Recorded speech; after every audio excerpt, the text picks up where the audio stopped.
आइए सबसे पहले हम और आप मिलकर इंतहाई अक़ीदत व मोहब्बत के साथ गुंबद खज़रा में आराम फरमाने वाले आका हुज़ूर रहमत आलम नूर मुजस्सम दाई हलीमा के हलीम उम्मत के गमखार हम गरीबों के गमगुसार नाइब परवरदिगार हुज़ूर शहनशाह मदीना सुरूर क़ल्ब व जिगर व सीना फैज़ गंजीना और जिनका खुशबूदार है मुक़द्दस पसीना, ऐसा खुशबूदार कि मेरे इमाम ने कहा उनकी महक ने दिल के ऊंचे खिला दिए हैं, उनकी महक ने दिल के ऊंचे खिला दिए हैं, जिस राह चल दिए हैं कूचे बसा दिए हैं। यानी जनाब अहमद मुज्तबा मोहम्मद मुस्तफ़ा सल्लल्लाहु ताला अलैहि वसल्लम की बारगाह मुक़द्दसा में इस अक़ीदे के साथ कि दूर व नज़दीक के सुनने वाले वो कान लाले करामत पे लाखों सलाम, हम यहाँ से पुकारे वहाँ वो सुने, मुस्तफ़ा की समाअत पे लाखों सलाम। पढ़िए दुरूद पाक अल्लाहुम्मा सल्ली अला सय्यिदिना व मौलाना मुहम्मद व बारिक वसल्लिम सलातन व सलामन अलैका या रसूल अल्लाह सल्लल्लाहु ताला अलैहि वसल्लम। अल्लाह ताला का बेपनाह एहसान व करम कि उस परवरदिगार आलम ने अपनी ख़ास तौफीक से हम और आप तमामी लोगों को आज यहाँ अपने और अपने प्यारे हबीब सल्लल्लाहु ताला अलैहि वसल्लम के पाकीज़ा ज़िक्र के हवाले से यहाँ हाजिर होने की तौफीक अता फरमाई। काफ़ी देर से आप लोग बैठे हुए हैं और मुझसे पहले आप लोगों ने बुलबुल बाग़ मदीना जनाब कारी मोहम्मद शरीफ साहब बासमी की ज़बानी नातो मनक़बत के शार समात किए और एक बेहतरीन नसीहत आमेज़ खिताब नाजिश मिल्लत मुस्लह कौमो मिल्लत ख़तीब मारवाड़ हज़रत अल्लामा व मौलाना इदरीस साहब क़िबला की ज़बानी समात किया। मैं समझता हूँ कि जो बातें हज़रत ने अपने एक मखसूस लबो लहजे के अंदर और मखसूस अंदाज के अंदर हम तक पहुँचाई, अगर उन्हीं पर अमल कर लिया जाए तो हमारी और आपकी दुनिया भी बेहतर हो जाए और आखिरत भी बेहतर हो जाए। रात के तकरीबन 12:30 बज चुके हैं। चंद गुजारिशात में भी आप लोगों की समातों की दहलीज पर लेकर के हाजिर हूँ। दुनिया के अंदर बसने वाला हर एक इंसान ये चाहता है कि मुझे दुनिया और आखिरत की भलाइयाँ मिल जाएं। हर कोई ये चाहता है। यही वजह है कि 5 वक्ता नमाज के बाद हाथ उठा कर के दुआ की जाती है, रब्बना आतिना फिद दुनिया हसना व फिल आखिरती हसना। मौला तू हमें दुनिया में भी भलाई अता फरमा और हमें आखिरत में भी भलाई अता फरमा। हर कोई ये चाहता है कि हमें दुनिया और आखिरत की भलाई मिल जाए, मगर याद रखना माल जमा कर लेने में दुनिया और आखिरत की भलाई नहीं, ऊंचा मकान बना लेने में दुनिया और आखिरत की भलाई नहीं, खूबसूरत कपड़े पहन लेने में दुनिया और आखिरत की भलाई नहीं, अच्छी गाड़ी आ जाने में दुनिया और आखिरत की भलाई नहीं। जिस चीज़ में दुनिया और आखिरत की भलाई है तो आओ किसी और से न पूछें, बल्कि चले उस चौखट के ऊपर कि अल्लाह की सरताबा कदम शान है ये, इंसान नहीं इंसान वो इंसान है ये। कुरान तो ईमान बताता है इन्हें, ईमान ये कहता है मेरी जान है ये। उस बारगाह में चले कि सिर्फ हम और आप ही नहीं बल्कि सहाबाई कराम रिदवानुल्लाहि ताला अलैहि मजमाइन को अगर कोई भी मसला दरपेश होता तो वो कहीं और नहीं जाते बल्कि मुस्तफ़ा जाने रहमत की चौखट पर चले आते। हत्ता कि आप सहाबा की ज़िंदगी उठा करके पढ़े तो आपको पता चलेगा अगर कोई बीमार भी होता तो कहीं और नहीं जाता, हुजूर की चौखट पर चला आता। किसी की आंख में दर्द है, किसी के हाथ में दर्द है, किसी के पाँव में दर्द है, सहाबा कहीं और नहीं जाते, हुजूर की चौखट पर चले आते और वहाँ से अपने मसाइल का हल तलाश किया करते थे। एक खातून अपने 10-12 साल के बच्चे को लेकर के हुजूर अलैहिस्सलातु वस्सलाम की बारगाह में हाजिर हुई और अर्ज करने लगी, या रसूल अल्लाह अलैहिस्सलातु वस्सलाम, ये मेरा एक बेटा है और बड़ी दुआओं के बाद मुझे ये बेटा मिला है, मगर इस बेटे की कैफियत ये है कि उम्र इसकी 10 साल की हो गई, मगर ये मेरा बेटा बोलता नहीं। हुजूर अलैहिस्सलातु वस्सलाम ने ये नहीं कहा कि तेरा बेटा नहीं बोलता तो मैं क्या करूं, जा कहीं और ले जा, किसी डॉक्टर के पास ले जा करके इसका इलाज करवा, नहीं, बल्कि हुजूर अलैहिस्सलातु वस्सलाम ने उस बच्चे को अपने सामने बिठाया और इरशाद फरमाया, बेटा मन अना, मन अना, मन अना, बता मैं कौन हूँ, बता मैं कौन हूँ। जो बच्चा 10-12 साल न बोल सका, जब हुजूर ने पूछा मैं कौन हूँ तो कहने लगा, अस्सलातु वस्सलामु अलैका या रसूल अल्लाह, अस्सलातु वस्सलामु अलैका या हबीब अल्लाह। किसी कहने वाले ने कहा, यार ऐसे कैसे हो गया कि जो 10-12 साल ना बोल सका हुजूर के कहने पर बोल पड़ा। मैंने कहा, ये बारगाह मुस्तफ़ा जाने रहमत सल्लल्लाहु ताला अलैहि वसल्लम की बारगाह है, यहाँ पर ये तो इंसान है, इंसान, जबान नहीं थी, हुजूर ने बुलवाया तो बोल पड़ा। मुस्तफ़ा जाने रहमत की चौखट तो वो चौखट है कि जहाँ पर बेजान कंकर भी बोल पड़ते हैं। मुट्ठी अबू जहल की रहती है, कब्जा अबू जहल का रहता है, मगर जब मुट्ठी को कान के करीब अबू जहल करता है तो उस मुट्ठी से भी आवाज कंकरों की यही आती है, अस्सलातु वस्सलामु अलैका या रसूल अल्लाह। तो अर्ज ये करना चाहता हूँ, उस बारगाह में चल कर के हुजूर अलैहिस्सलातु वस्सलाम से पूछे, या रसूल अल्लाह अलैहिस्सलातु वस्सलाम, हर कोई दुनिया और आखिरत की भलाई चाहता है, आप बताएं, न माल कमाने के अंदर दुनिया और आखिरत की भलाई है, न मकान आलीशान बना लेने में दुनिया और आखिरत की भलाई है, न अच्छे कपड़े पहन लेने में दुनिया और आखिरत की भलाई है, न अच्छी गाड़ी ले आने में दुनिया और आखिरत की भलाई है। आखिर आप बताएं किस चीज के अंदर दुनिया और आखिरत की भलाई है। मेरे आका सल्लल्लाहु ताला अलैहि वसल्लम इरशाद फरमाते हैं, जिस बंदे को 4 चीजें मिल गई उसे दुनिया और आखिरत की भलाई मिल गई। मेरे आका अलैहिस्सलाम क्या इरशाद फरमाते हैं, जिसे 4 चीजें मिल गई उसे दुनिया और आखिरत की भलाई मिल गई। पूछा गया, या रसूल अल्लाह अलैहिस्सलातु वस्सलाम, वो 4 चीजें कौन सी हैं? आका इरशाद फरमाते, नंबर 1, जिक्र करने वाली जबान। क्या फरमाते हैं? जिक्र करने वाली, बोलो तो सही। मैं समझ सकता हूँ कि ये जो वक्त है इसमें तकरीरें सुनी कम जाती है और खाई ज़्यादा जाती है। 12 बजने के बाद तकरीरें शुरू नहीं होती, जलसे पूरे हो जाते हैं। लेकिन खैर, कोई लंबी चौड़ी बात मुझे नहीं करनी, बस ये जो हदीस मुबारक मैं आपके सामने पढ़ने लगा हूँ, बस इसी के तनाजुर में चंद बातें अर्ज करके अपनी बात मुकम्मल करूँगा। हुजूर अलैहिस्सलाम ने इरशाद फरमाया, 4 चीजें जिसे मिल गई उसे दुनिया और आखिरत की भलाई मिल गई। नंबर 1, जिक्र करने वाली जबान। कौन सी जबान? जिक्र करने वाली जबान। जबान हमारे पास भी है, मगर हमारी जबान गालियां बकने वाली, झूठ बोलने वाली, गीबत करने वाली, चुगली करने वाली, लोगों का दिल दुखाने वाली, लोगों को बुरा भला कहने वाली। मगर मेरे आका इरशाद फरमाते, जिसे जिक्र करने वाली जबान मिल गई उसे दुनिया और आखिरत की भलाई मिल गई। बड़े खुशकिस्मत हैं वो लोग कि जिन्होंने अपनी जबान को अल्लाह रसूल के जिक्र में लगाए रखा।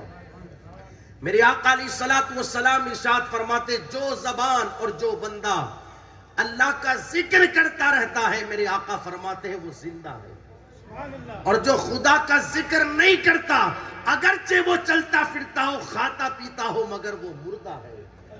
मेरे आका अलैहिस्सलातु वस्सलाम इरशाद फरमाते, जब कोई बंदा अल्लाह का जिक्र करता है तो परवरदिगार आलम उस जिक्र करने वाले पर फख्र फरमाता है।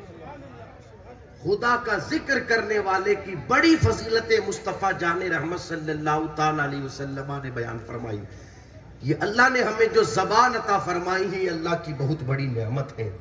ये ज़बान अल्लाह ने इसलिए नहीं दी कि इस ज़बान से हम किसी को गाली देवे। आप देखिए कितने अफसोस की बात, सुबह से शाम तक इंसान इस ज़बान से कोई 50 गालियां निकालता है। अब तो अल्लाह हिफाजत फरमाए, गालियां इस तरह लोगों की ज़बानों पर आने लगी कि गाली देने का मौका है ही नहीं। हालांकि मौका तो वैसे होता ही नहीं है, मगर कोई बात है ही नहीं, मगर बैठे बैठे किसी को कोई बात भी बता रहा है तो उस बात के बताने में 2-4 गालियां बंदा अपनी ज़बान से निकाल देता है। और आप देखिए कितने अफसोस की बात, बाप गाली दे रहा है अपनी औलाद को, शोहर गाली दे रहा है अपनी बीवी को, भाई गाली दे रहा है अपने भाई को, अपनी बहन को, औलाद गाली दे रही है अपने माँ बाप को। मेरे आका अलैहिस्सलातु वस्सलाम इरशाद फरमाते, सहाबा एक वक्त ऐसा आएगा कि लोग अपने माँ बाप को गाली देंगे। सहाबा ने पूछा, या रसूल अल्लाह अलैहिस्सलातु वस्सलाम, क्या ऐसा भी होगा? कौन बदबख्त होगा वो जो अपने माँ बाप को गाली देगा? मेरे आका अलैहिस्सलातु वस्सलाम इरशाद फरमाते हैं, हकीकत हालांकि वो बज़ाहिर तो अपने माँ बाप को गाली नहीं देंगे, दूसरों के माँ बाप को गाली देंगे, मगर उन्हें खबर नहीं होगी कि वो गाली पलट करके उनके माँ बाप की तरफ जा रही है। मैं पूछना चाहता हूँ, कुछ तो दूसरों के माँ बाप को गालियां दे करके अपने माँ बाप को गालियां दिलवाते हैं, और कुछ डायरेक्ट अपने माँ बाप को गालियां देते हैं। कोई बीवी को गाली दे रहा है, कोई भाई को गाली दे रहा है, कोई बहन को गाली दे रहा है। शाम को कमा करके जनाब घर पर आए, उधर सेठ ने कुछ बुरा भला कह दिया होगा, पूरे दिन का गुस्सा चढ़ा हुआ, और आकर के बेटे ने चंद रुपया बाप से सवाल किया, चंद रुपये का मुतालबा किया, तो पैसा देने के बजाय बाप अपनी औलाद को गाली देता है। यार, औलाद गालियां देने के लिए नहीं होती, औलाद तो मोहब्बत करने के लिए होती है। बीवियां गालियां देने के लिए नहीं होती, बीवी तो मोहब्बत करने के लिए होती है। माँ बाप गाली देने के लिए नहीं होते, माँ बाप तो इज्जत करने के लिए होते हैं। जिस मजहब के हम मानने वाले हैं, हमारा मजहब हमें गाली देना नहीं सिखाता, बल्कि हमारा मजहब तो हमें लोगों को दुआएं देना सिखाता है। मेरे आका अलैहिस्सलातु वस्सलाम इरशाद फरमाते, लोगों अगर तुम्हें लोगों के दरमियान फैलाना हो तो गाली को न फैलाया जाए, बल्कि अफशुस सलाम, सलाम को फैलाया जाए, सलाम को आम किया जाए। आप देखिए, हमारा मजहब दुआएं देने का मजहब है, और दुआ देने का सबसे बेहतर तरीका है बंदा लोगों को सलाम करे, लोगों को सलाम करे। ये सलाम है कि ये लोगों के लिए सलामती की दुआ है। और मजहबे मुअज़्ज़ब इस्लाम ने तो यहां तक फरमाया, खबरदार खबरदार, इंसान को गाली देना ये तो बहुत दूर की बात। मेरे आका इरशाद फरमाते हैं, कोई किसी जानवर को भी गाली ना देवे। यार, जिस मजहब में जानवर को गाली देने की इजाजत न दी गई हो, क्या उस मजहब में कोई किसी को बीवी को गाली देने की, बहन भाई को, औलाद को गाली देने की इजाजत दी जाएगी? ये जबान अल्लाह ने गालियां देने के लिए नहीं अता की। इस जबान से अल्लाह का जिक्र करे। क्या करे? अल्लाह का जिक्र करे इस जबान से। आज हर कोई दिल का सुकून चाहता है, दिल का करार चाहता है, दिल का इत्मीनान चाहता है, मगर यहां वहां इधर उधर दिल का करार और इत्मीनान हासिल करने वालों, अल्लाह का कुरान कहता है, अला बिज़िक्रिल्लाहि तत्मइन्नुल कुलूब, अल्लाह के जिक्र में दिलों को सुकून है। अगर दिलों का सुकून चाहते हो तो अल्लाह का जिक्र करो। मेरे आका इरशाद फरमाते, जिसे जिक्र करने वाली जबान मिल गई, उसे दुनिया और आखिरत की भलाई मिल गई। दूसरी चीज, मेरे आका इरशाद फरमाते, जिसे शुक्र करने वाला दिल मिल गया। सुभान अल्लाह। क्या फरमाया? जोर से बोले, शुक्र करने वाला दिल मिल गया, उसे दुनिया और आखिरत की भलाइयां मिल गई। कौन करता है शुक्र? एक वक्त वो था कि लोग सूखी रोटी खाकर उससे अपना पेट भर करके 50 मर्तबा कहते थे, अल्हम्दुलिल्लाह अल्हम्दुलिल्लाह अल्हम्दुलिल्लाह, अल्लाह का शुक्र अदा करते थे। और अब तो कैफियत ये हुई कि पूरा गले तक पेट भर लिया गया, मगर फिर भी शुक्र अदा करना ये तो बहुत बात की बात, लोग नाशुक्री के जुमले अपनी जबानों से निकालते हैं,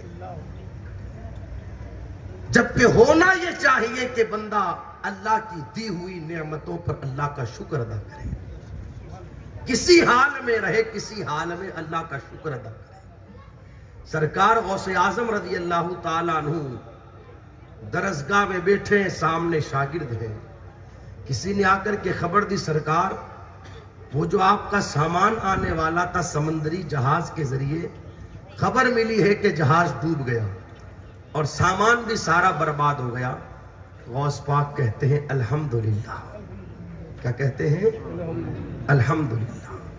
फिर थोड़ी देर के बाद आकर के किसी ने खबर दी, सरकार वो जो इत्तला दी गई ना आपको कि सामान गर्क हो गया, जहाज डूब गया, वो आपका जहाज नहीं था, वो किसी और का था।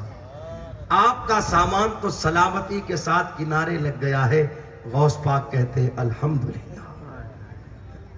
जब दरसगाह मुकम्मल हो गई तो शागिर्दों ने पूछा, सरकार बात समझ में ना आई, सामान के डूबने की खबर दी गई तब भी कहा अल्हम्दुलिल्लाह, और जहाज के किनारे लगने की खबर दी गई तब भी कहा अल्हम्दुलिल्लाह। इरशाद फरमाते हैं सामान डूबा तब भी अब्दुल कादिर जिलानी ने अल्लाह का शुक्र अदा किया, इसलिए कि सामान मिला है अल्लाह की तरफ से, और वो डूब गया है तो ये भी परवरदिगार आलम ही की तरफ से है।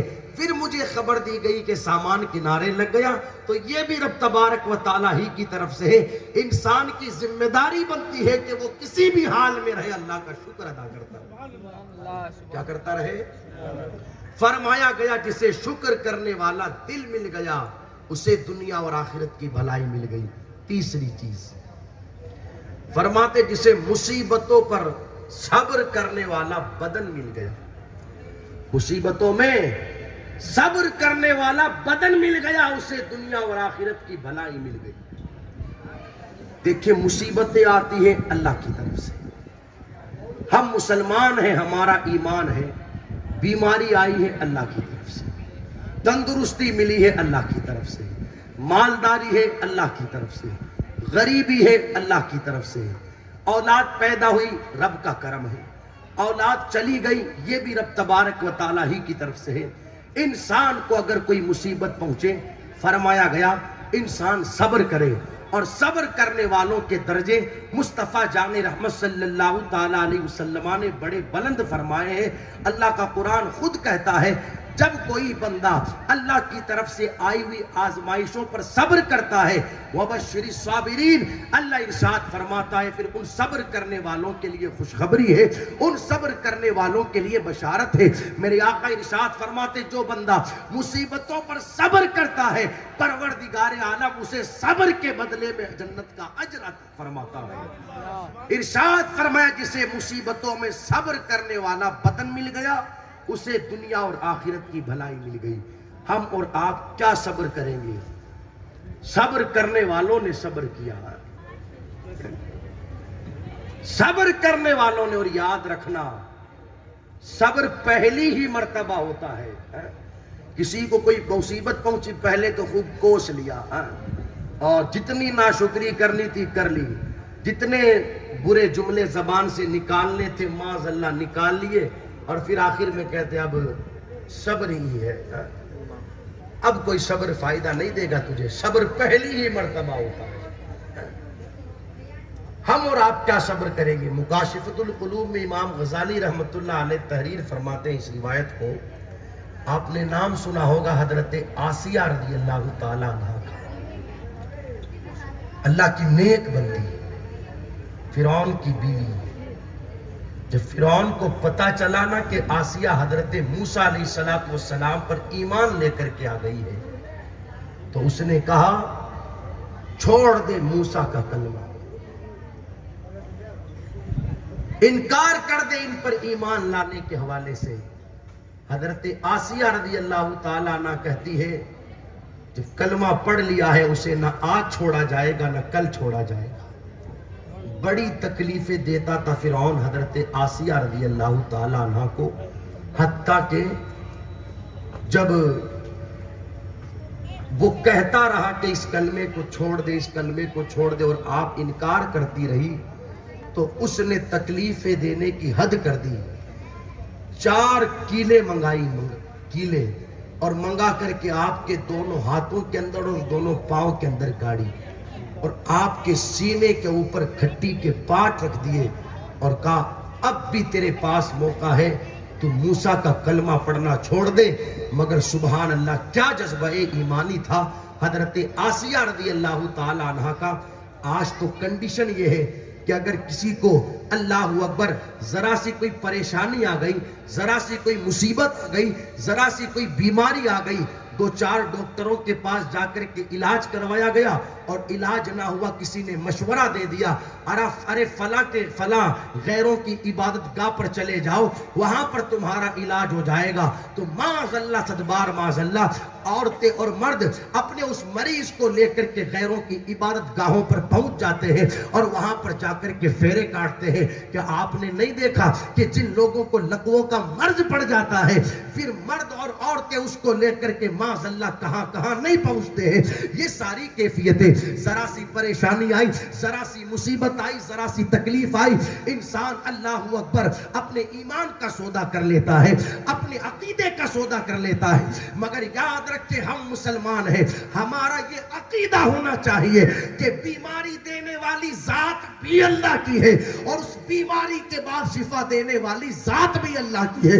यार अगर दुनिया वालों के हाथों में शिफा देना होता तो आप मुझे बताओ, जब लोग डॉक्टरों के पास इलाज करवाते करवाते अपने मरीजों का थक जाते हैं, आखिर में उस डॉक्टर को भी कहना पड़ता है अब हमारे बस की बात नहीं, इसे लेकर के अपने घर चले जाओ, अब तो काम दुआओं ही से होगा, अब तो इसे ले जाओ, अब तो काम दुआओं ही से होगा। और फिर आखिर में होता क्या है कि जब सब जगह से थक गए, फिर उसके नाम की पर्ची लिख करके जुमा के दिन मस्जिद में भेजी जाती है, हमारे फला साहब कई महीनों से बीमार है, कई दिनों से बीमार है, इनके लिए दुआ की जाए, अल्लाह शिफा दे दे। इस बंदे को आखिर जाकर के मानना ही पड़ा कि बीमारी मिली वो भी अल्लाह की तरफ से और इस बीमारी से नजात भी मिलेगी तो अल्लाह ही की तरफ से। ये कौन सा तरीका के बीमारी आई और 2-4 डॉक्टरों को दिखाया, इलाज ना हुआ तो फिर ईमान का सौदा कर लो, अकीदे का सौदा कर लो। है कई लोगों के ऐसे मामलात देखे गए कि लोग लेकर के पहुंच गए और हुआ कुछ भी नहीं, उसका भी ईमान बर्बाद किया और अपना भी ईमान खराब किया। आपने एक नाम सुना होगा, इमाम बुसेरी रहमतुल्लाह अलैह का, सुना या नहीं सुना? एक कसीदा है जिसे कसीदा बुर्दा शरीफ कहते हैं, बड़ा मशहूर कसीदा है, मौला या सल्ली वसल्लिम दाइमन अबदा। कौन है इमाम बुसेरी? 12 सालों तक बीमार रहे, तकरीबन 12 सालों तक। और मर्ज कौन सा था? यही लकवे का। 12 सालों तक डॉक्टरों ने कह दिया ला इलाज, हकीमों ने, तबीबों ने कह दिया इलाज नहीं होना, ले जाओ। घर वाले लेकर के आ गए और रोने लगे। तो इमाम बुसेरी घर वालों से कहते रोते क्यों? कहा आपने सुना नहीं डॉक्टर ला इलाज कहते हैं, सुनना जुमला गौर से। इमाम बुसेरी कहते हैं भी डॉक्टरों ने ला इलाज बताया है, मेरे रब ने ला इलाज थोड़ी बताया है, मुस्तफा जाने रहमत ने ला इलाज थोड़ी बताया है। तसल्ली दी घर वालों को, का तुम सो जाओ इंशाअल्लाह करम होगा। और याद रखेंगे अल्लाह वालों की शान है कि जब सब सो जाते हैं तो वो अपना ताल्लुक मदीने से जोड़ लेते हैं। ये तो हम और आप हैं कि जब सब सो जाते हैं तो फिल्में देखते हैं, जब सब सो जाते हैं तो गाने सुनते हैं, जब सब सो जाते हैं तो व्हाट्सएपों पर गैर महरम औरतों से बातें करते हैं, जब सब सो जाते हैं तो फेसबुकों पर गंदी तस्वीरें देखते हैं। मगर अल्लाह वालों की शान ये है, जब सब सो जाते हैं तो वो अपना ताल्लुक अल्लाह रसूल से जोड़ लेते हैं। इमाम बुसेरी ने घर वालों को सुला दिया और सुलाने के बाद अपना ताल्लुक मदीने से जोड़ लिया, नबी की नात पढ़ना शुरू की, यही मौला या सल्ली वसल्लिम दाइमन अबदा अला हबीबिका खैरिल खल्क़ि कुल्लिहिम। तकरीबन 70 के करीब अशार इमाम बुसेरी रहमतुल्लाह अलैह ने हुजूर की बारगाह में पेश किए। सुभान अल्लाह। जब इस कलाम को पेश किया आंख लग गई, खाम में हुजूर तशरीफ लाए। जब तशरीफ लाए इरशाद फरमाया बुसेरी जरा हमें हमारी नात सुनाओ। अर्ज करते या रसूल अल्लाह अलैहिस्सलाम कौन सी सुनाओ? आज तक कई नाते लिखी है, कई नाते पढ़ी है, आका फरमाते भी जो थोड़ी देर पहले सुना रहे थे वही फिर से सुनाओ। मैं कुर्बान न हो जाऊं इमाम बूसेरी के मुकद्दर पर। यार अगर आज मिंबर पर पीर साहब बैठे हों और किसी शायर साहब से कह दे जरा इस शेर को दोबारा पढ़िएगा या किसी कलाम की फरमाइश कर दे तो 5 दिन तक तो वो फूला नहीं समाता और उस शॉट को, उस टुकड़े को काट करके सोशल मीडिया पर डालता है। फला पीर साहब की फरमाइश, फला पीर साहब की, फला साहब की फरमाइश होता है या नहीं होता। यार यहाँ इमाम बूसेरी से खुद मुस्तफ़ा जाने रहमत फरमाइश कर रहे हैं, बूसेरी जरा हमें हमारी नात जो थोड़ी देर पहले पढ़ रहे थे वही फिर से सुनाओ। इमाम बूसेरी ने हुजूर को हुजूर की नात फिर सुनाई। आका फरमाते जरा बूसेरी एक बार और सुनाओ। इमाम बूसेरी ने हुजूर को फिर हुजूर की नात सुनाई। अल्लाहू अकबर। जब नात सुना चुके मेरे आका फरमाते बूसेरी तुमने हमें हमारी नात सुनाई, अब दिल चाहता है कि हम तुम्हें इनाम देवे। क्या फरमाया? इनाम देवे। रोने लगे इमाम बूसेरी। अर्ज करते हैं या रसूल अल्लाह अलैहिस्सलाम कई दिनों से बीमार हूं, लकवे का मर्ज है, करम फरमा दे ताकि आपके गुलाम को शिफा मिल जाए, वरना लोग कहेंगे नबी की नात पढ़ने वाला, नबी की नात लिखने वाला दुनिया से गया तो लकवे की बीमारी में। मेरे आका अलैहिस्सलाम ने इरशाद फरमाया बूसेरी हमारा दिल तो चाहता था कि हम तुम्हें अपनी चादर देवें, लेकिन देखिए आशिक है। अर्ज करते हैं या रसूल अल्लाह अलैहिस्सलाम मैंने किसी मजबूर से थोड़ी मांगा है, मैंने तो मुख्तारे कायनात से मांगा है। उस मुख्तार से मांगा है कि जहां बानी अता कर दे, भरी जन्नत हिबा कर दे। नबी मुख्तार कुल है, जिसको जो चाहे अता कर दे। मैंने किसी मजबूर से नहीं मांगा, मैंने तो उस मुख्तार से मांगा है। वाह क्या जूदो करम है शहे बतहा तेरा, नहीं सुनता ही नहीं मांगने वाला तेरा। मेरे करीम से गर कतरा किसी ने मांगा, दरिया बहा दिए हैं, तुरबे बहा दिए हैं। मैंने किसी मजबूर से नहीं मांगा, मैंने तो उस मुख्तार से मांगा है कि एक ही महफिल के अंदर 10-10 सहाबा को जन्नत की बशारत अता की जाती है। आका आप चादर अपने करम से अता फरमा दे, शिफा मेरे मांगने से अता फरमा दे। नारे तकबीर, नारे रिसालत, अज़मते मुस्तफा। मैंने किसी मजबूर से नहीं मांगा, मैंने तो मुख्तारे कायनात से मांगा है। चादर अपने करम से दे दे, शिफा मेरे मांगने से दे दे। हुजूर अलैहिस्सलाम ने अपनी चादर भी अता की और अपना मुबारक हाथ इमाम बूसेरी के बदन पर फेरना शुरू किया। सुभान अल्लाह। हाथ लगता जाता, इमाम बूसेरी को शिफा मिलती जाती। जब सुबह हुई देखा तो सिरहाने वो मुबारक चादर मौजूद जो ख्वाब में हुजूर ने अता फरमाई थी। ये भी मेरे नबी का मौजिज़ा है कि अगर किसी के ख्वाब में हुजूर अलैहिस्सलाम तशरीफ लाए और किसी को कुछ देवे तो बेदार होने के बाद वो चीज मौजूद रहती है। समझ रहे आप मेरी बात? अगर कोई और हमारे ख्वाब में आए, जैसे कोई साहब किसी के ख्वाब में आकर के उन्होंने 5 लाख रुपया दिया तो बेदार होने के बाद 5 रुपया भी हाथ में नहीं रहेगा। मगर हुजूर अलैहिस्सलातु वस्सलाम किसी के ख्वाब में तशरीफ लाए और आपने किसी को कुछ अता किया तो बेदार होने के बाद वो चीज मौजूद रहती है। सुबह इमाम बूसेरी बेदार हुए तो करीब चादर पड़ी थी, उस चादर को अपने कांधे पर रखा और दिल ने कहा बूसेरी अब तो शिफा मिल गई है, चलो फजर की नमाज पढ़ने के लिए चलते हैं। सुभान अल्लाह। कई सालों के बाद इमाम बूसेरी चले हैं, सामने से एक अल्लाह वाले तशरीफ ला रहे थे। उन्होंने कहा बूसेरी जरा हमें भी नबी की नात सुनाओ ना। कहा कौन सी सुनाओ, आज तक कई नातें पढ़ी है, कई नातें लिखी है। कहा वही सुनाओ जो रात को ख्वाब में हुजूर को सुना रहे थे। इमाम बूसेरी कहते तुमको कैसे पता चला कि ख्वाब में हुजूर को हुजूर की नात सुनाई जा रही थी?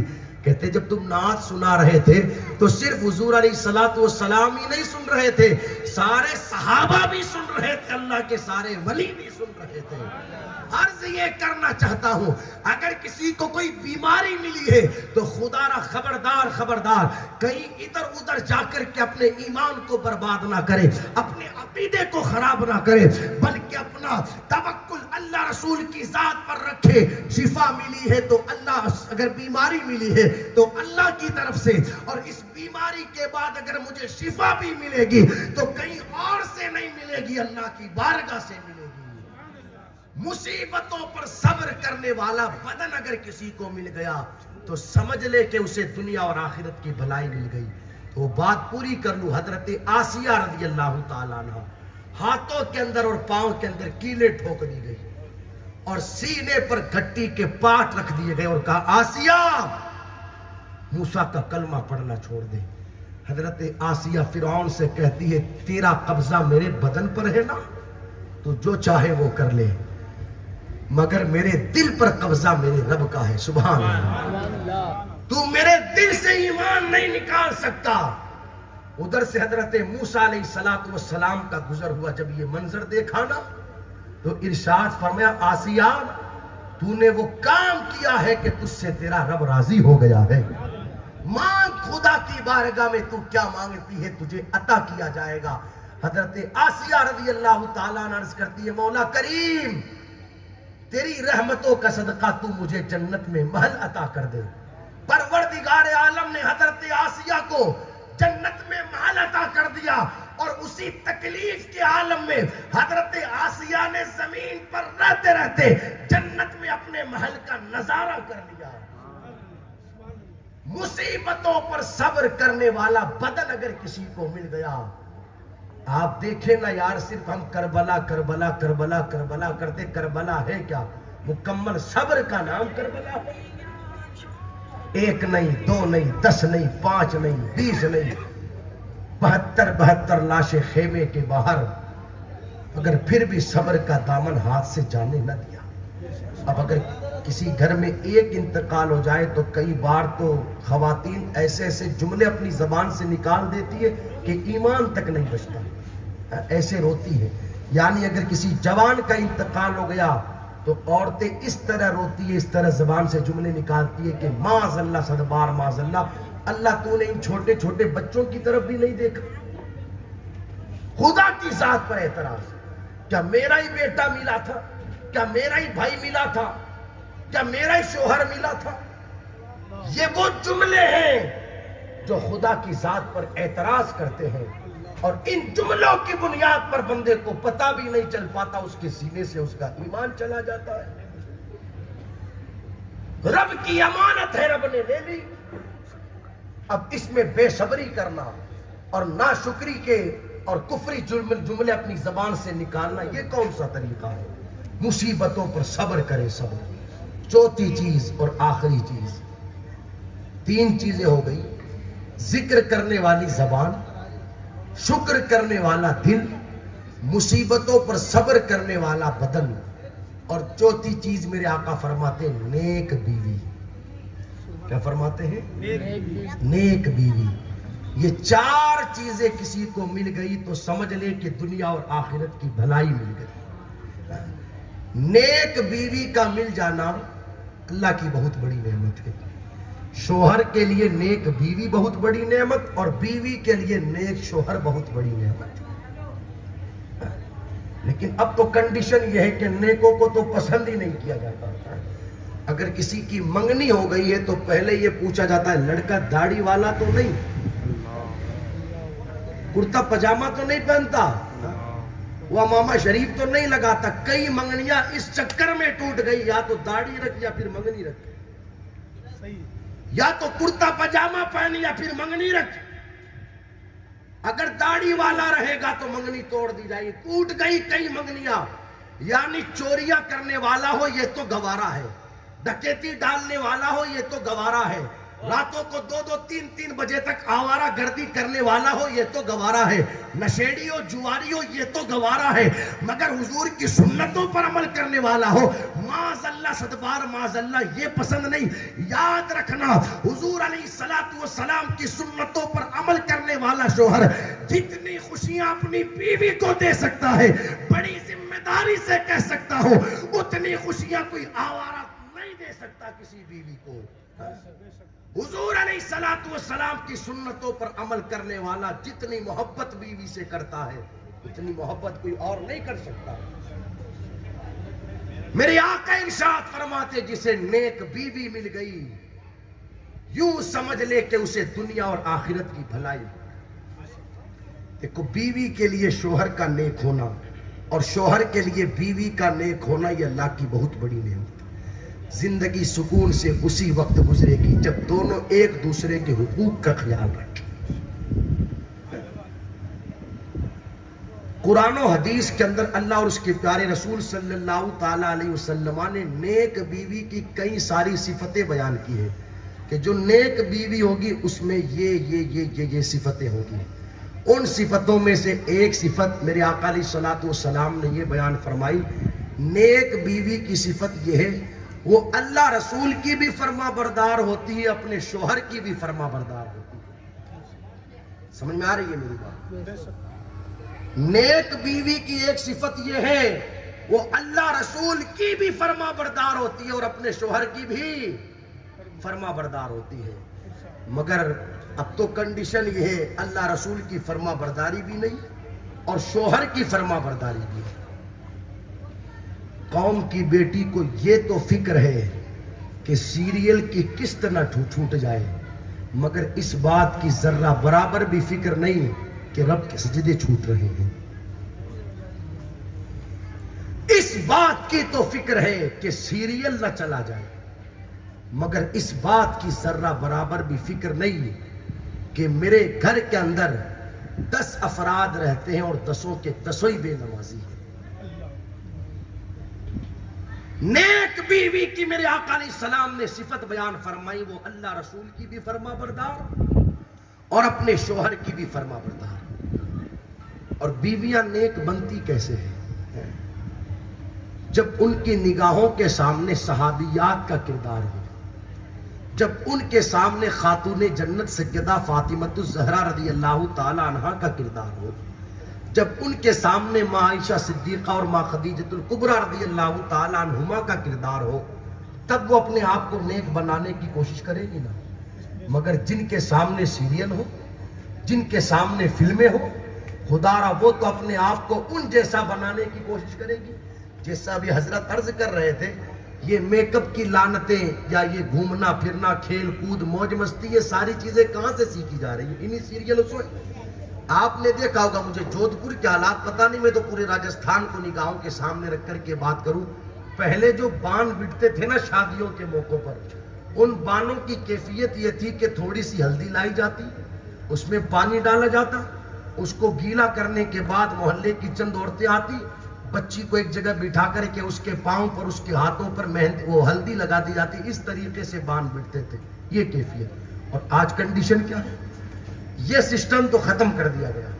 अब कंडीशन ये है कि बाज़ाब्ता पूरे पूरे मंडप लगते हैं और जिस घर में शादी है उस घर के सारे अफराद पीले कपड़े पहनते हैं और अब हल्दियां नहीं लगाई जाती। अब तो कैफियत ये है कि हजार रुपए के केक लाए जाते हैं और केक काटे जाते हैं और वहां पर मौजूद जितनी औरतें होती हैं, गानों की आवाजों पर नाचा जाता है, ढोलक की आवाज पर मौज मस्ती की जाती है। जब तक उनका दिल चाहता है तब तक शैतान को खुश किया जाता है, अल्लाह रसूल को नाराज किया जाता है। क्या ये हालात नहीं है? ये सारी चीजें कहां से सीखी? इन्हीं सीरियलों से, इन्हीं फिल्मों से। ये वलीमे वाले दिन, जैसा कि भी हजरत ने कहा, स्टेज पर ला करके एक कुर्सी पर दूल्हे को बिठा देना और एक कुर्सी पर दुल्हन को बिठा देना और आकर के फिर सारे लोगों का उनसे मुलाकात करना, उनके साथ तस्वीरें खिंचवाना, ये सारी चीजें कहां से सीखी? इसी तरीके से आप देखिए, अल्लाह हिफाजत फरमाए, मैं किस चीज का जिक्र करूं, किस चीज को छोड़ूं। जब घर पर आती है विदाइयां लेकर के दुल्हने, तो बाज़ाब्ता उनकी इंट्रियां करवाई जाती है घरों के अंदर। और इंट्रियां किस तरीके से होती है, साइडों में पटाखे जलाए जाते हैं और अल्लाह जाने कैसे कैसे केमिकल चले कि जिन केमिकलों की बुनियाद पर धुआं पैदा होता है और उस धुएं के अंदर से दुल्हा और दुल्हन को गुजारा जाता है। इस तरीके से घरों के अंदर उनकी इंट्रियां करो। ये सारी चीजें कहां से सीखी? इस तरह बीवियां नेक बनेगी जब किरदार सहाबीजात का निगाहों के सामने होगा, जब किरदार खातूने जन्नत का निगाहों के सामने होगा, फिर बीवियां नेक बनेगी। जब तक किरदार सज्जदा तय्यबा ताहिरा आबिदा जाहिदा सज्जदा फातिमतु ज़हरा रज़ी अल्लाह ताला अन्हा का निगाहों के सामने था, तब तक कैफियत ये थी कि माए कुरान की हाफिजा हुआ करती थी और उन माओं की कोख से जन्म लेने वाले बच्चों की शान ये होती कि उनकी ग़िज़ा दूध बाद में होता था, कुरान पहले हुआ करता था। सुभान अल्लाह, सुभान अल्लाह। पानीपत की सरजमीन है, एक बच्चे ने जन्म लिया। सुनना गौर से, उस बच्चे की कैफियत यह है कि पैदा हुआ तो रोने लगा। इतना रोया, इतना रोया, इतना रोया कि चुप ही ना होए। थक गए घर वाले बच्चे को चुप करवाते करवाते, मगर बच्चा चुप होने के लिए तैयार नहीं। हालांकि पैदाइश के वक्त बच्चे रोते मगर थोड़ी देर में खामोश हो जाते, मगर इस बच्चे का हाल ये कि रोए ही रोए, रोए ही रोए। पूरा दिन गुजर गया, रात गुजर गई। माँ बाप कभी सर देखे, कभी पेट देखे, कभी पीठ देखे, कभी पांव देखे, कोई तकलीफ तो नहीं। दाइया को बुलाया गया, दाया ने आकर के देख लिया, कोई परेशानी नहीं, कोई तकलीफ नहीं, मगर रोए ही रोए। एक दिन रोया, 2 दिन रोया, 3 दिन गुजर गए, रात रोए, दिन रोए। हालांकि रोने वाले बच्चे की कंडीशन ये होगी, अगर वो ज्यादा रोएगा या तो रोते रोते आवाज बैठ जाएगी या फिर बदन कमजोर होगा। मगर इस बच्चे की कैफियत ये, 3 दिन हो गए, दिन रोए, रात रोए, मगर ना आवाज बैठे ना बदन कमजोर। वालिद गिरामी बड़े परेशान। रात का वक्त हुआ, सोने से पहले खुदा की बारगाह में दुआ की, मौला तेरा शुक्र है तूने बेटा अता किया, हमसे जितना हो सका हमने इसे खामोश करने की कोशिश की, मगर बेटा चुप होता ही नहीं, तू करम फरमा दे। सोए तो रात को ख्वाब में इशारा हुआ कि कल तेरे इस मसले का हल हो जाएगा।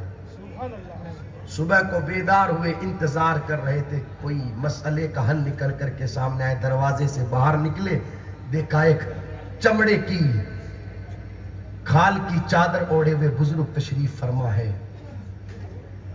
उन्होंने सोचा कोई फकीर होगा मांगने वाला, कहा कभी और आना, अभी मैं परेशान हूं। आने वाले बुजुर्ग ने कहा मैं लेने के लिए नहीं आया, मैं तो तुझे देने के लिए आया हूं। इस जुमले को सुना तो समझ गए मेरी परेशानी का हल इन्हीं के जरिए होना है। अंदर लेकर के गए, बेटे को लेकर के आए, रो रहा था। कहा हजरत 3 दिन हो गए, बच्चा खामोश होने के लिए तैयार ही नहीं, हमने तो सारी कोशिशें कर ली। उन बुजुर्ग ने बच्चे को अपनी गोद में लिया और लेने के बाद उसके एक कान में कुछ पड़ा, दूसरे कान में कुछ पड़ा, बच्चा खामोश हो गया। वालिद के हाथ में दे दिया, उन्होंने ले जाकर के अंदर पहुंचा दिया। वापस पलट करके आए, कहा हजरत बताना पड़ेगा, आपने आखिर बच्चे के कान में पढ़ा क्या कि हमारी कोशिशें थक गई उसे खामोश करते करते, दाया थक गई उसे चुप करवाते करवाते, मगर वो चुप ना हुआ। आपने पता नहीं इसके कान में क्या पड़ा और बच्चा खामोश हो गया। इरशाद फरमाते कुछ नहीं पड़ा, इसके एक कान में कुरान की एक सूरत पड़ी, दूसरे कान में कुरान की दूसरी सूरत पड़ी, बच्चा खामोश हो गया। बुजुर्ग जो थे उस लड़के के वालिद, उन्होंने पूछा आखिर बात समझ में ना आई, कैसे ये कुरान की तिलावत सुनकर के खामोश हो गया। वो बुजुर्ग फरमाने लगे जो आए थे, क्या तुम्हें पता नहीं इनकी माँ कुरान की हाफिजा थी। बच्चा जब माँ के शिकम में था तो माँ कुरान की तिलावत करती थी। माँ के शिकम में रहते रहते इस बच्चे की ग़िज़ा कुरान की तिलावत भी बन गई। आज जब बच्चा पैदा हुआ, माँ निफास की हालत में आ गई, माँ ने कुरान पढ़ना बंद कर दिया। ये बच्चा रो रहा था, तुम इसे दूध पिला रहे थे, तुम इसे पानी पिला रहे थे, तुम इसे और तरीके से खामोश करना चाहते थे, मगर इसको इसकी ग़िज़ा नहीं मिल पा रही थी। मैंने आज आकर के इसके कान में कुरान पढ़ा, ग़िज़ा मिल गई, बच्चा खामोश हो गया। उसी बच्चे को पानीपत का ताजदार सरकार अबू अली शाह कलंदर पानीपती के नाम से दुनिया जानती और पहचानती है। मैं कहना चाहता हूं, जब तक किरदार खातूने जन्नत का निगाहों के सामने था, उस वक्त तक माओ की कंडीशन ये थी कि बच्चे की ग़िज़ा दूध बाद में बनता था, कुरान की तिलावत पहले बना करती।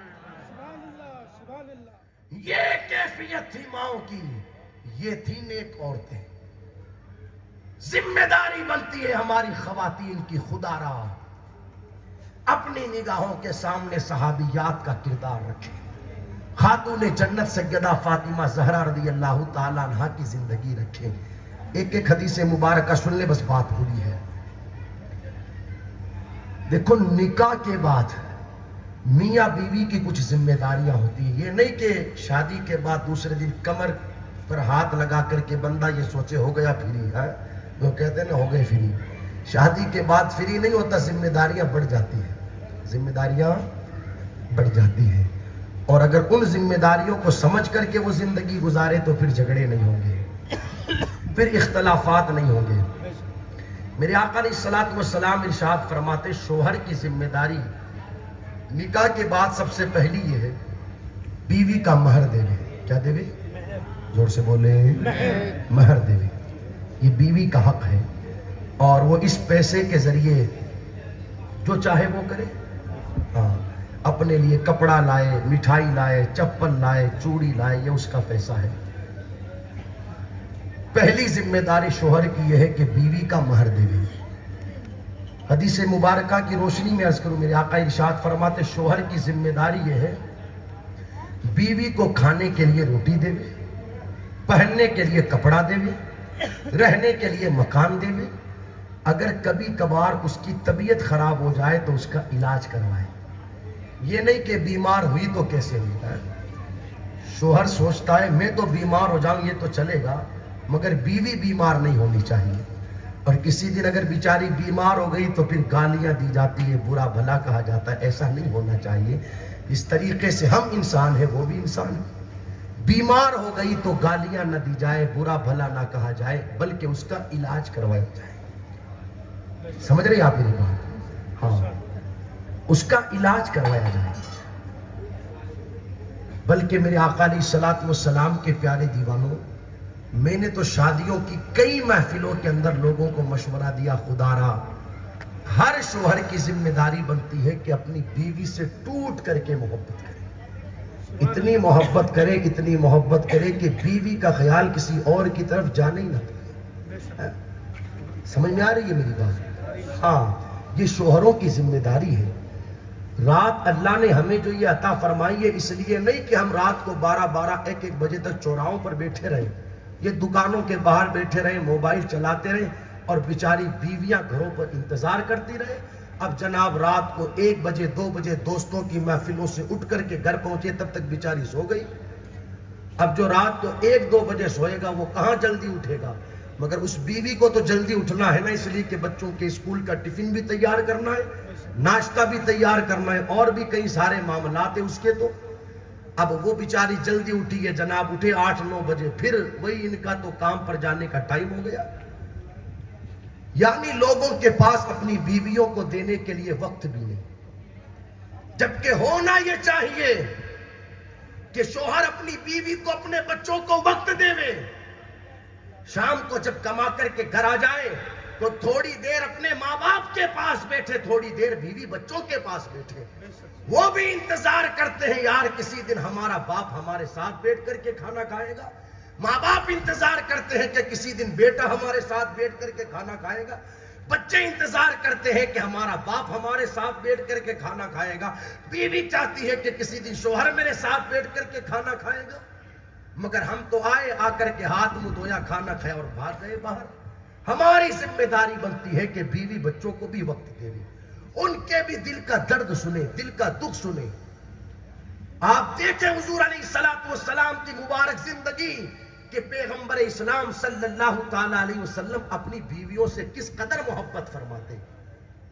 कैफियत ये थी, सैयदा आयशा सिद्दीक़ा रज़ियल्लाहु ताला अन्हा कहती है कि एक बार मैं पानी पी रही थी प्याले में, हुजूर तशरीफ लाए, मोहब्बत से मेरे आका अलैहिस्सलातु वस्सलाम हजरत आयशा को हुमैरा कहते थे। क्या कहते थे? हुमैरा। जोर से बोले।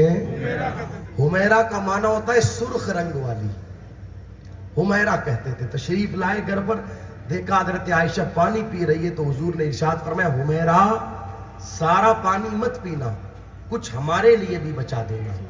हजरत आयशा कहती है आधा पी लिया, आधा बचा दिया। हुजूर अलैहिस्सलाम करीब तशरीफ लाए, प्याला अपने हाथ में लिया और इरशाद फरमाया, हुमैरा बताओ तो सही इस प्याले पर किस जगह मुंह लगा करके तुमने पानी पिया है। हजरत आयशा ने बताया, हुजूर इस जगह। मेरे आका अलैहिस्सलातु वस्सलाम ने उस प्याले में बचा हुआ पानी फिर उसी जगह मुंह लगा करके नोश फरमाया और इरशाद फरमाया, इस अमल की बरकत से अल्लाह दिलों में मोहब्बतें पैदा फरमाता है। ये मोहब्बतों का अंदाज। अब तो लोग गालियां देते ही नहीं थकते, मारना कूटना बुरा भला कहना इसलिए होती है बीवियां कि गालियां दी जाए, मारा जाए, बुरा भला। लाखों लाख रुपए इसीलिए खर्च किया था कि घर ला करके उसको मारे, उसको गाली देवे, बुरा भला कहे। माँ की गाली, बहन की गाली, अस्तगफिरुल्लाह अस्तगफिरुल्लाह अस्तगफिरुल्लाह। कितने अफसोस की बात यार। हाँ, बीवियों को गाली न दी जाए, बीवियों से मोहब्बत की जाए। समझ में आ रही है मेरी बात? सुन रहे हैं आप मेरी बात? हाँ, ये कुछ जिम्मेदारियां शोहर की, एक हदीस मुबारका की रोशनी में कुछ जिम्मेदारियां बीवी की। मेरे आका अलैहिस्सलाम इरशाद फरमाते, बीवी की जिम्मेदारी यह है जब शोहर उसे किसी काम का हुक्म देवे तो बीवी उसके हुक्म पर अमल करे, मगर हुक्म होना चाहिए जायज। समझ आ रही है? अब अगर शोहर ये कहे चलो ईद का दिन है फिल्म देख करके आए, तो अब शोहर की बात नहीं मानी जाएगी। शोहर ये कहे कि तुझे नमाज नहीं पढ़नी, फर्ज नमाज, तो अब शोहर की बात नहीं मानी जाएगी। शोहर कहे तुझे रमजान शरीफ का रोजा नहीं रखना, तो शोहर की बात नहीं मान। हाँ, जायज काम का अगर हुक्म देता है तो बीवी की जिम्मेदारी बनती है कि अपने शोहर के हुक्म पर अमल करे। क्या करे? अमल करे। अपने शोहर के हुक्म पर अमल करे। हाँ, इसी तरीके से हुजूर अलैहिस्सलातु वस्सलाम इरशाद फरमाते, जब शोहर कभी बाहर चला जाए किसी काम से तो बीवी की जिम्मेदारी बनती है कि शोहर की गैर मौजूदगी में, सुनना गौर से, अपनी इज्जत आबरू की भी हिफाजत करे और शोहर के माल, उसके घर बार, उसके बच्चों की भी हिफाजत करे। ये नहीं कि बेचारा शोहर मुसाफरी पर चला गया कमाने के लिए, अब गैर मर्दों का घरों पर आना जाना हो रहा है, वो बेचारा वहां से कमा कमा करके रुपया भेज रहा है और जब वापस 2-5 महीनों के बाद पलट कर गया, पूछा भेजा हुआ पैसा कहां चला गया, तो नतीजा ये निकल करके सामने आया कि तो खर्च कर दिया गया। ऐसा नहीं होना चाहिए। शोहर की गैर मौजूदगी में बीवी की जिम्मेदारी बनती है अपनी इज्जत और आबरू की भी हिफाजत करे, शोहर के माल की भी हिफाजत करे। कभी ऊंची आवाज में अपने शोहर से बात ना करे, जबान दराजी ना करे। तो देखे कंडीशन ये हो गई, अगर शोहर को 2 किलो आलू भी लाना है तो 5 मरतबा बीवी से पूछना पड़ता है, और वो 10,000 की शॉपिंग भी करके आ जाए तो कोई पूछने वाला नहीं। ये कंडीशन है। जबकि सहाबियात की जिंदगी, सुभान अल्लाह, क्या जिंदगी थी यार। एक मकान में रहते थे, ऊपर वाले में सहाबी और उनकी ज़ौजा, और नीचे वाले मकान में उनके वालिदैन।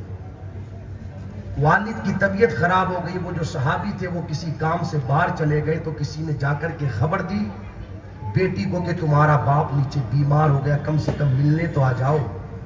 तो कहा ऐसे कैसे आ जाऊं, मेरे शोहर ने मुझसे कहा था कि जब तक पलट करके ना आ जाऊं घर से बाहर न जाना। इस बारे में जाकर के पहले हुजूर से पूछो कि हुजूर क्या कहते हैं। जब हुजूर अलैहिस्सलाम से पूछा गया तो आपने फरमाया उसके लिए बेहतर यह है कि वो अपने शोहर की बात माने। नहीं आई, हत्ता के बाप इंतकाल कर गया। फिर किसी ने कहा अब तो आजा, बाप का इंतकाल हो गया। उसने कहा जाकर के फिर हुजूर से पूछो कि हुजूर क्या कहते हैं। हुजूर अलैहि सलाम से पूछा गया तो आपने फरमाया उसके लिए बेहतर यह है कि वो अपने शोहर की बात माने। हत्ता के वालिद को ले जाकर के लोगों ने दफना दिया। कैसी औरतें थी यार, हर मामले में रहनुमाई लेवे तो हुजूर अलैहि सलाम की शरीयत की, हुजूर अलैहि सलातो व सलाम के कानून की हर जगह रहनुमाई हुजूर से हासिल की जाए। जब तक लोगों ने रहनुमाई मुस्तफा जाने रहमत सल्लल्लाहु ताला अलैहि वसल्लम की बारगाह से ली, अल्लाह ने उन्हें जमीन पर भी कामयाबी अता फरमाई और मरने के बाद अल्लाह ने उन्हें जमीन के अंदर भी कामयाबी अता फरमाई। कैसी औरतें थी, बाप का इंतकाल हो गया मगर पूछा जा रहा है तो कहा जा रहा है कि हुजूर से जाकर के पूछो। मुझे बताओ कोई रुकेगी खातून आज इस जमाने में? यहां तो कंडीशन यह है कि पूछ लिया शोहर से बतौरे रस्म, अगर वो बेचारा मना भी कर दे तो उसको साइड में कर दिया जाता है। उनको जाना है तो जाना है, तुम होते कौन हो कहने वाले? ये कैफियत है। जबकि जिम्मेदारी बनती है बीवी की अपने शोहर के हुक्म पर अमल करे। तो खैर वो बात पूरी कर लूं। वालिद का इंतकाल हो गया, दफना दिया गया। जब सहाबी रसूल पलट करके आए, दोनों मियाँ बीवी हुजूर की बारगाह में हाजिर हुए। हुजूर अलैहि सलाम मुस्कुरा रहे थे। जाकर के पूरे वाक़ये की जब हुजूर अलैहि सलाम को खबर दी, मेरे आका अलैहि सलाम इरशाद फरमाते हैं, अल्लाह को तुम्हारी बीवी की यह अदा इतनी पसंद आई कि इस अदा के सदक़े में परवरदिगार आलम ने इनके वालिद के जन्नत में दर्जात बुलंद फरमा दी। ये कैफियत थी यार। तो बीवी की जिम्मेदारी बनती है कि शोहर की गैर मौजूदगी में अपनी इज्जत व आबरू की हिफाजत करे और शोहर के माल की। आखिरी जुमला हुजूर इरशाद फरमाते हैं, नेक बीवी की जो सिफतें हैं, ये हुजूर अलैहि सलाम ने इरशाद फरमाया। हदीस शरीफ की रोशनी में अर्ज कर रहा हूँ। एक सिफत ये भी है, जब जब उसका शोहर उसे देखे तो बीवी मुस्कुराए। क्या करे? बीवी मुस्कुराए। जोर से बोलो। बीवी मुस्कुराए। चाहते हो या नहीं चाहते हो? अरे बोलो तो सही। यस। हाँ। तो क्या मुस्कुराना रहा कहाँ? अब तो आंख दिखाई जाती है और आंख देखने के इतने आदी हो गए कि अब तो जबान से निकल भी नहीं रहा कि चाहते हो। हुजूर अलैहि सलाम ने इरशाद फरमाया, बीवी की जिम्मेदारी बनती है जब जब शोहर उसे देखे बीवी मुस्कुराती। जुमला बड़ा छोटा सा है मगर समंदर समेट करके रख दिए। बात अगर सच्ची रहे तो सपोर्ट करना, वरना छोड़ देना, कहीं और जाकर के सुना दूंगा।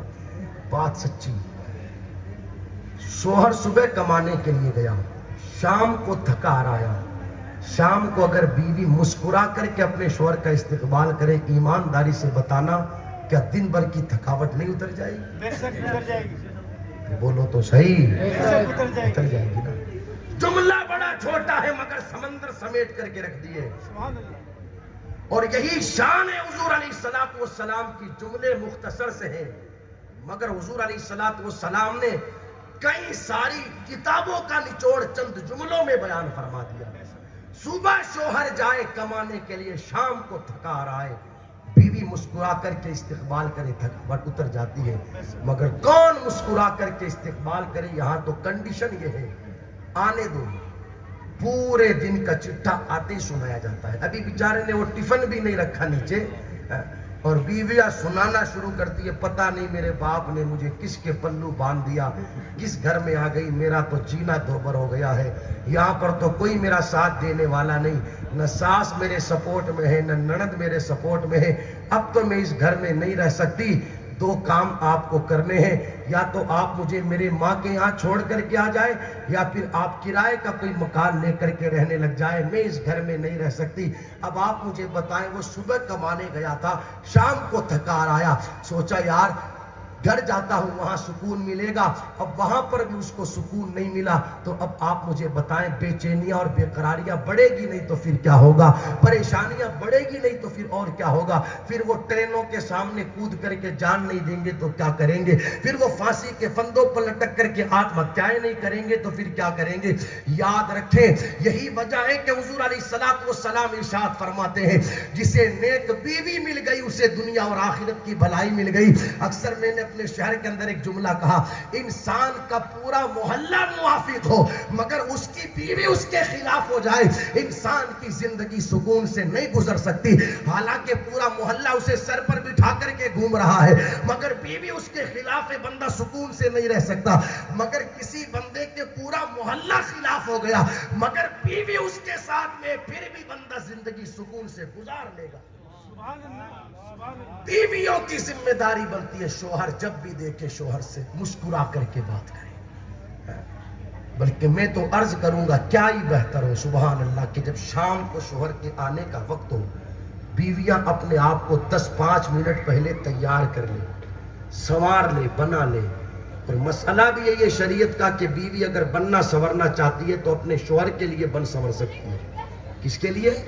शोहर के अलावा किसी और के लिए बनना संवरना जायज नहीं। मगर जिस बेचारे के लिए बनना संवरना चाहिए उसके लिए तो संवरा नहीं जाता। और अगर इसको मार्केट जाना होता है तो फिर 1 घंटे तो तैयार होने में लगाती है। इनको वलीमा खाने के लिए जाना होता है तो 1-1 घंटा संवरा जाता है। किसी की बर्थडे पार्टी में जाने होता है, पान की महफिल में जाना होता है तो 1-1 घंटा संवरा जाता है। और जिसके लिए संवरना चाहिए उसके आने का टाइम होता है तो बाल बिखरे रहते। ऐसा नहीं होना चाहिए।